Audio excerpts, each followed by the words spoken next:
Jadi batuan yang berbeda ini biasanya tentu akan memiliki karakteristik yang berbeda. Contohnya, kijang merah tentu memiliki karakteristik yang berbeda dengan serpentinit. Atau kemudian konglomerat jelas memiliki karakteristik yang berbeda dengan granit. Ataupun berikutnya itu kalkarenit. Kalkarenit tentu memiliki sifat yang berbeda dengan batuan kuarsit seperti itu. Nah, di sini sifat fisik batuan yang akan kita bahas ini ada beberapa, yaitu porositas, kemudian permeabilitas, kemudian saturasi, batabilitas, kemudian kompresibilitas, dan yang terakhir adalah tekanan kapiler. Yang pertama adalah porositas. Nah, porositas itu merupakan ukuran ruang-ruang kosong dalam suatu batuan. Nah, jadi dalam suatu batuan itu sebenarnya ada ruang-ruang kosong yang kalian kenal sebagai pori. Nah, jadi secara definitif bisa kita katakan bahwa porositas ini adalah perbandingan antara volume ruang yang terdapat dalam batuan yang tadi saya bilang berupa pori terhadap volume batuan itu sendiri secara keseluruhan. Nah, biasanya di sini kita katakan sebagai fraksi. Nah, jadi besar kecilnya porositas pada suatu batuan ini akan menentukan kapasitas dari penyimpanan fluida. Nah, pada batuan reservoir ini akan menjadi tempat penyimpanan fluida reservoir. Nah, jadi secara matematis bisa kita lihat bahwa bahwa porositas ini dinyatakan oleh persamaan ini, di mana VB itu adalah volume batuan total yang kita kenal sebagai bulk volume, kemudian ada VS ini adalah volume padatan batuan total atau volume grainnya atau volume butirannya, kemudian ada VV yang kita kenal sebagai ruang pori. Nah, porositas ini kita bagi menjadi dua. Yang pertama adalah porositas absolut, yang kedua adalah porositas efektif. Nah, porositas absolut ini adalah persentase volume pori-pori total. Volume pori-pori total terhadap volume batuan total. Jadi volume pori-pori total terhadap volume batuan total. Nah, kemudian yang kedua ada porositas efektif. Porositas efektif ini merupakan volume pori-pori yang saling berhubungan terhadap volume batuan total dikalikan 100%, karena porositas itu satuannya adalah persennya. Nah, untuk selanjutnya, porositas efektif ini biasanya kita gunakan dalam perhitungan. Kenapa? Karena dianggap sebagai fraksi volume yang produktif. Jadi yang biasanya kita gunakan itu adalah porositas efektif.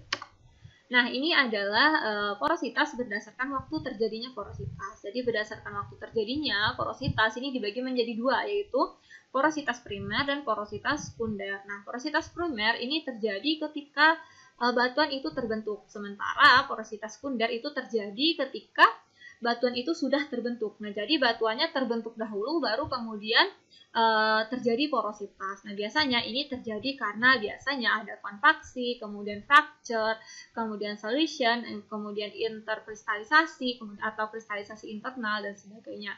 Nah, sementara yang primer itu berarti porositasnya terjadi ketika batuan itu terbentuk. Nah, jadi ketika batuan ketika magma itu membeku dan menjadi batuan beku, artinya batuan itu terbentuk saat itu, maka si porositasnya terbentuk di saat itu juga. Ini yang dikenal dengan porositas primer. Oke, nah kemudian nilai porositas. Nilai porositas ini biasanya kita gunakan nilainya seperti ini ya. Jadi ada nilai porositasnya berapa persen, nanti kualitasnya seperti apa. Misal untuk 0-5% ini biasanya kita abaikan karena ini sangat buruk gitu ya. Kemudian untuk 5-10% ini buruk. Kemudian untuk 20-25% ini sangat baik. Biasanya yang kita cari itu adalah yang istimewa, yaitu besar dari 25%. Nah, ada beberapa hal yang mempengaruhi nilai porositas dari batuan. Yang pertama adalah ukuran butir. Nah, bisa kita lihat di gambar ini ya. Untuk ukuran butir, apabila ukuran butirnya itu besar-besar, biasanya pori yang terbentuk itu juga akan semakin besar. Artinya apa? Ketika pori yang terbentuk itu semakin besar, maka nilai porositasnya jelas akan semakin besar. Nah, kemudian yang kedua, apabila misalnya kita lihat ya di sini ada dua buah perbedaan. Yang gambar pertama tadi yang sudah saya jelaskan itu yang porinya besar, kemudian yang gambar kedua ini pori-porinya kecil. Kenapa? Coba lihat di sini karena grainnya itu ukuran butirnya itu kecil. Jadi ketika ukurannya itu kecil, maka porositasnya juga akan kecil. Kenapa? Karena porositas pori itu kan adalah ruang antara grain, ruang antara ukuran butir. Jadi ketika ukurannya besar-besar pasti antara butir ke butir itu punya pori yang lebih besar. Sementara apabila kecil itu biasanya ukuran porinya juga lebih kecil. Jadi untuk lebih sederhananya kalian silahkan ambil batu kerikil ya di depan rumah. Nah, nanti silahkan kumpulkan gitu ya, didekat-dekatin selama beberapa buah batuan, nanti kalian akan melihat kira-kira antar batuan kerikil satu dengan yang lain itu akan ada ruang atau tidak. Nah, kemudian yang kedua kalian ambil pasir. Pasir itu kan kecil-kecil ya ukuran butirnya. Nah, jadi ukuran butirnya pasirnya itu kalian lihat antara ukuran butir pasir yang satu dengan yang kedua itu kan sangat kecil. Nah, coba kalian amati apabila didekatkan bagaimana ruang antar butir dari pasir tersebut, pasti berbeda. Seperti itu ya.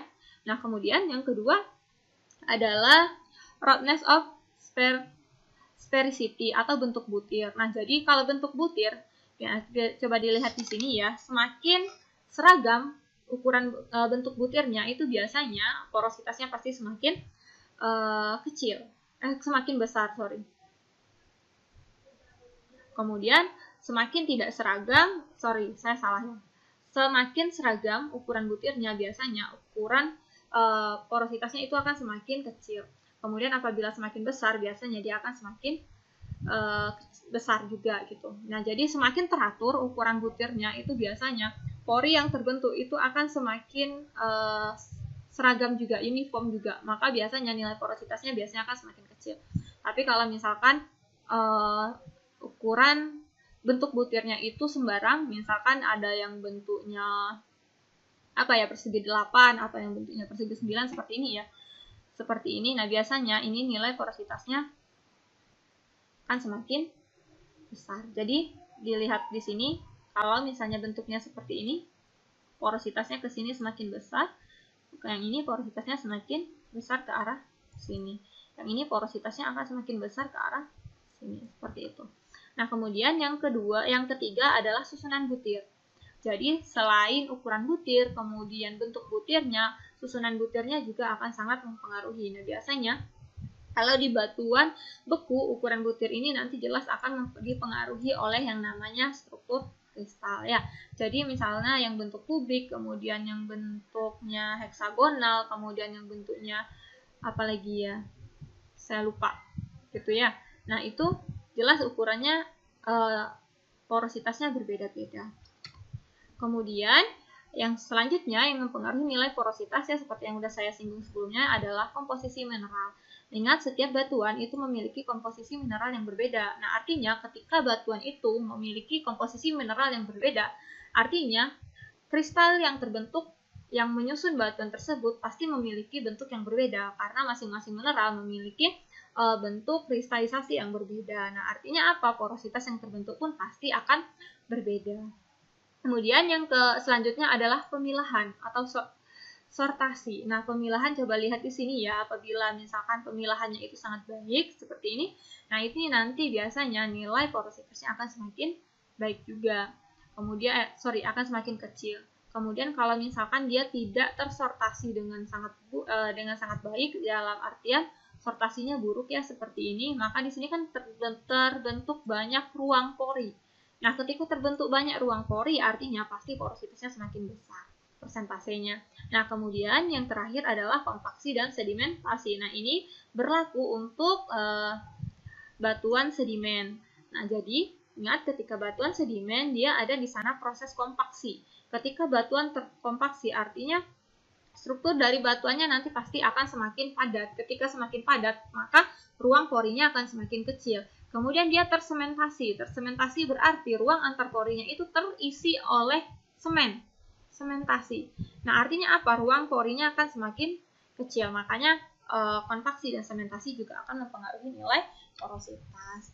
Nah, kemudian pengukuran porositas ini bisa kita lakukan dengan dua cara ya. Yang pertama bisa dengan in situ di lapangan. Nah, ini biasanya kita menggunakan core. Ya, dalam dunia perminyakan itu kita kenal dengan yang namanya well log atau data board. Nah, jadi di sini kita pakainya sampel core ya. Jadi di sini yang pertama log, yang kedua adalah lab. Jadi ada dua cara. Nah, di sini untuk porositas yang menggunakan porositas yaitu ada neutron log, kemudian density log, kemudian ada sonic log juga. Jadi ada banyak data logging atau data well log yang kalian bisa manfaatkan untuk mencari sifat fisis batuan. Salah satunya adalah porositas atau Poisson ratio. Kemudian yang kedua adalah permeabilitas. Nah, permeabilitas bisa kita definisikan sebagai suatu bilangan yang menunjukkan kemampuan dari suatu batuan untuk mengalirkan fluida. Jadi ketika batuan itu berpori, nah dia biasanya mempunyai kemampuan untuk mengalirkan fluida. Nah, jadi seperti gambar ini ya. Jadi di sini ada batuan, kemudian batuan. Ini lihat di sini ada porinya banyak ya, ada ruang-ruang antar grainnya. Nah, ini kemudian kita tumpahkan air di sini, maka air akan mengalir ke bawahnya. Artinya apa? Artinya batuan ini mempunyai permeabilitas yang lumayan cukup baik. Nah, biasanya permeabilitas ini merupakan fungsi tingkat hubungan antar ruang pori batuan. Nah, jadi biasanya untuk menentukan permeabilitas itu kita menggunakan hukum Darcy. Jadi hukum Darcy ini sebenarnya adalah sebuah persamaan empiris ya. Bentuknya itu adalah bentuk diferensial. Jadi di mana rumus yang digunakan itu ini ya. Ini, kemudian V ini adalah kecepatan aliran, kemudian mu ini adalah viskositas fluida yang mengalir, kemudian ada dP per dl ya. dP per dl ini adalah gradien tekanan dalam aliran, kemudian ada K. K ini adalah permeabilitas media berpori. Nah, ini berdasarkan atau kita kenal juga dengan konstanta Darcy. Oke, nah ini adalah percobaan yang dilakukan oleh Darcy ya, di mana di sini Darcy melakukan percobaan dengan beberapa asumsi yang digunakan, yaitu yang pertama, alirannya itu adalah aliran steady state atau aliran mantap. Kemudian fluida yang mengalir itu adalah fluida satu fasa. Nah, kemudian viskositas yang mengalir itu konstan, kemudian kondisi aliran isotermal dan formasinya homogen ya, dan arah alirannya horizontal, kemudian fluidanya merupakan fluida incompressible. Nah, jadi ini beberapa pendekatan yang digunakan oleh Darcy. Oke, nah seperti kita lihat di sini ya, ini adalah hubungan antara porositas dan permeabilitas. Coba kita lihat di sini. Nah, yang seperti ini adalah di keadaan pertama ya. Di keadaan pertama ini dia no pore space, artinya di sini tidak ada pori. Ketika batuan itu tidak ada pori, artinya dia bukan batuan yang poros. Artinya poros, dia tidak mempunyai pori. Nah, ketika batuan itu tidak non poros, maka dia akan menjadi batuan yang non permeable. Nah, gitu ya. Jadi karena tidak ada ruang untuk fluida itu di sana, berarti tidak bisa fluidanya mengalir. Artinya batuan tersebut tidak memiliki kemampuan untuk meloloskan fluida seperti itu. Nah, coba kita lihat keadaan kedua. Nah, keadaan kedua itu adalah unconnected pore space. Artinya di sini apa? Antara space pada batuannya dia punya pori, tapi porinya ini tidak terhubung satu sama lain. Artinya apa? Porinya itu terisolir. Nah, ketika porinya terisolir, dia punya porositas, karena ruang antar porinya ada gitu ya.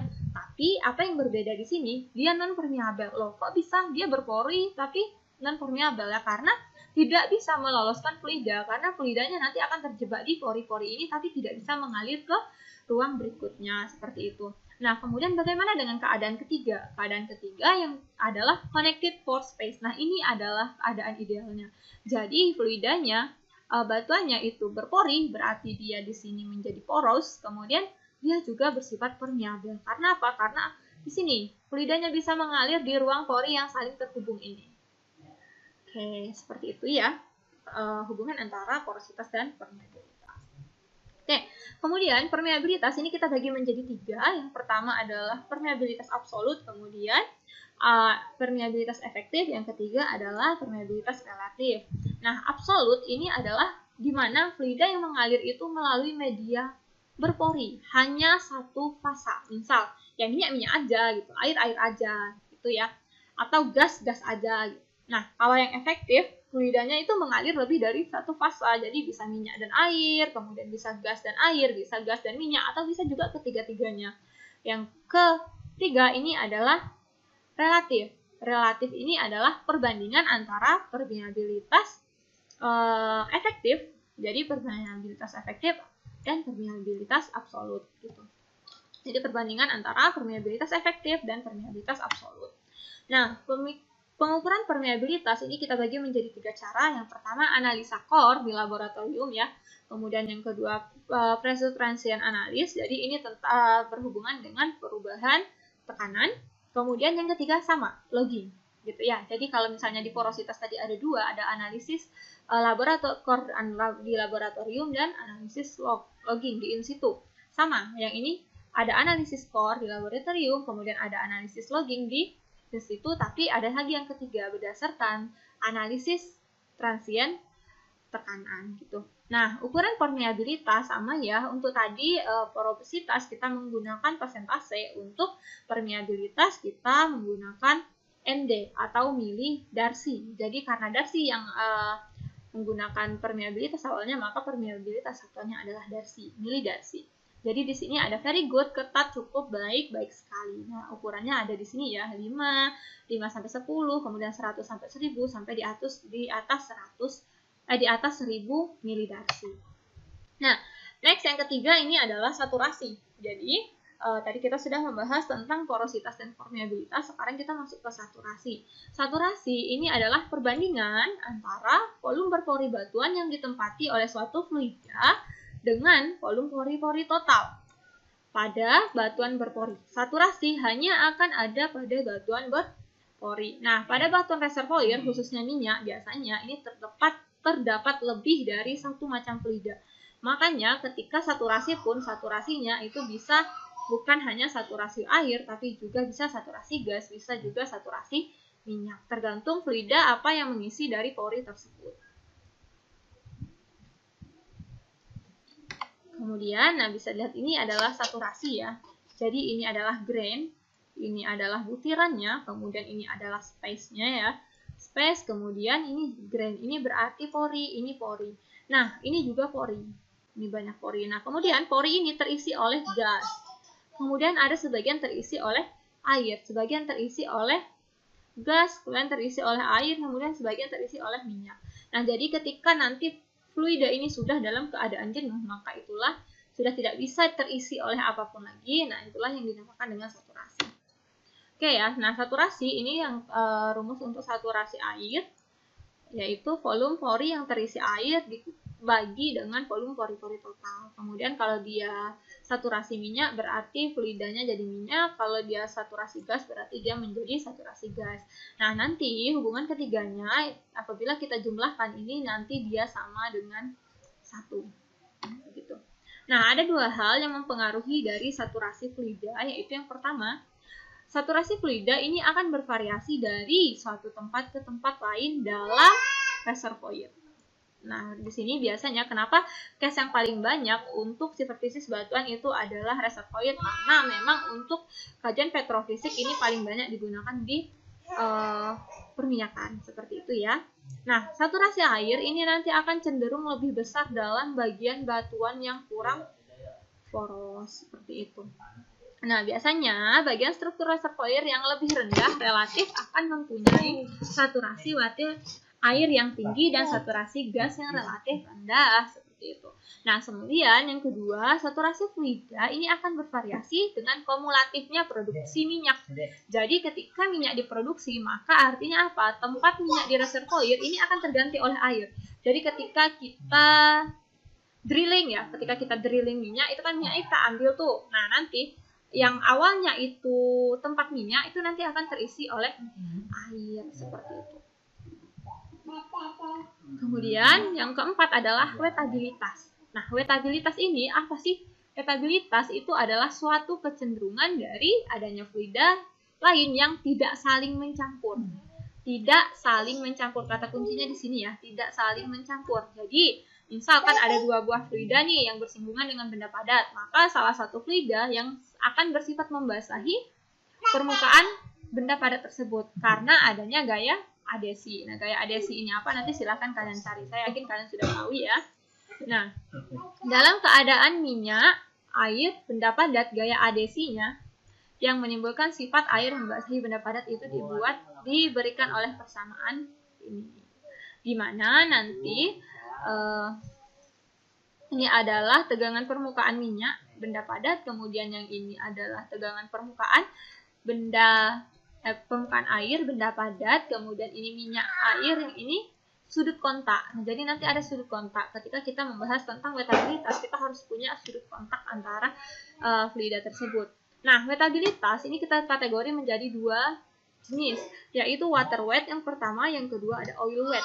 Water wet ini kapan? Terjadi ketika suatu batuan itu mempunyai sudut kontak fluidanya itu lebih kecil dari 90 derajat. Jadi tetanya lebih kecil dari 90 derajat, maka dia akan menjadi water wet. Ketika nanti sudutnya itu lebih besar dari 90 derajat atau tetanya itu besar dari 90 derajat, dia akan menjadi oil wet. Nah, karakteristik dari oil wet ini biasanya kalau pada batuan reservoir dia tidak diharapkan terjadi. Kenapa? Karena dapat menyebabkan jumlah minyak yang tertinggal pada batuan reservoir ini akan sangat besar. Jadi untuk case-nya adalah reservoir, maka yang dicari ini adalah water wet. Ya. Nah, ini tadi perbedaan antara oil wet dan water wet. Jadi ini ada sudut kontak ya, ini ada sudut kontak. Di kemudian sudut kontak ini sand ya, karena biasanya di minyak itu kita ada batuannya itu terdiri dari sand, clay gitu ya. Jadi sedimen semua karena dia berada di zona wilayah pengendapan. Oke, nah ini ada sand, kemudian ini oil. Ini gas oil. Nah, coba lihat ketika di sini wet angle-nya itu di atas 90 derajat, dia menjadi oil wet. Ketika di sini dia kecil dari 90 derajat, dia menjadi water wet seperti itu. Nah, bagaimana ketika sudutnya itu 0? Berarti dia benar-benar totally. Jadi dia basah semua ya. Basah semua. Jadi di sini total water wet. Kemudian kalau misalkan sudutnya itu sama dengan 90 derajat, nah biasanya dia netral. Ya, jadi besaran wetabilitas ini dipengaruhi oleh apa? Oleh jenis mineral yang terkandung dalam batuan reservoir, kemudian oleh ukuran butir batuan. Biasanya semakin halus ukuran butir batuan, maka besar gaya adhesi yang terjadinya akan semakin besar. Kemudian yang ketiga adalah jenis kandungan hidrokarbon yang terdapat di dalam minyak atau yang kita kenal dengan crude oil. Oke, yang kelima adalah tekanan kapiler. Nah, tekanan kapiler ini bisa kita definisikan sebagai perbedaan tekanan yang terjadi antara dua fluida yang tidak tercampur. Biasanya cairan-cairan atau cairan gas. Nah, sebagai akibat dari terjadinya pertemuan permukaan yang memisahkan. Nah, perbedaan tekanan dua fluida ini yaitu adalah perbedaan tekanan antara fluida non-wetting fasa dengan fluida wetting fasa. Jadi fasa basah dengan fasa tidak basah seperti itu. Nah, tekanan fluida yang lebih rendah ini biasanya terjadi pada sisi pertemuan fluida immiscible yang cembung. Nah, jadi di reservoir biasanya air ini kita kenal sebagai fasa yang membasahi atau wetting fasa, sementara minyak dan gas itu adalah non-wetting fasa. Nah, tekanan kapiler dalam suatu batuan berpori ini bergantung pada ukuran pori dan macam-macam fluidanya. Tapi secara kuantitatif ini bisa kita nyatakan menggunakan persamaan ini. Jadi PC ini adalah tekanan kapiler, kemudian ini ada tegangan permukaan antara dua fluida, kemudian cos theta itu adalah sudut kontak permukaan, R itu jari-jari, delta rho ini adalah perbedaan densitas ya, berarti rho gitu ya, G adalah percepatan gravitasi, dan H ini adalah tinggi kolom. Nah, kemudian yang keenam adalah kompresibilitas. Kompresibilitas batuan ini adalah perubahan volume batuan akibat dari adanya perubahan tekanan. Nah, jadi kompresibilitas ini sangat dipengaruhi oleh tekanan, yaitu tekanan hidrostatik dan tekanan overburden. Nah, jadi menurut Geertz pada tahun 1957 ini ada 3 konsep kompresibilitas batuan yang sampai saat ini masih digunakan, yaitu kompresibilitas matrik batuan, kemudian bulk batuan, kemudian pori-pori batuan. Nah, jadi jenis-jenis kompresibilitas ini nanti bergantung pada apa yang akan kita gunakan untuk menentukan nilai kompresibilitas. Misal pada matrik batuan yang kita gunakan di sini adalah fraksi perubahan volume material padatan. Jadi di sini yang kita gunakan adalah grain terhadap perubahan tekanan. Kemudian kalau bulk itu berarti perubahan volume secara keseluruhan. Kemudian pori berarti perubahan volume pori gitu ya, terhadap perubahan tekanan. Kompresibilitas itu selalu dipengaruhi oleh perubahan tekanan. Kemudian, perubahan bentuk dari volume bulk batuan ini bisa kita nyatakan sebagai kompresibilitas CR ya. Nah, jadi persamaannya adalah ini. Sedangkan untuk yang volume pori-pori batuan ini dinyatakan oleh persamaan ini, di mana P yang bintang ini adalah tekanan luar yang kita kenal sebagai tekanan overburden. Kemudian P yang ini ya, ini adalah tekanan hidrostatik batuan dalam batuan. Kemudian VV ini adalah volume pori-pori dan VR ini adalah volume padatan. Sekian kuliah hari ini, semoga memberikan manfaat dan sampai jumpa di pertemuan berikutnya. Assalamualaikum warahmatullahi wabarakatuh.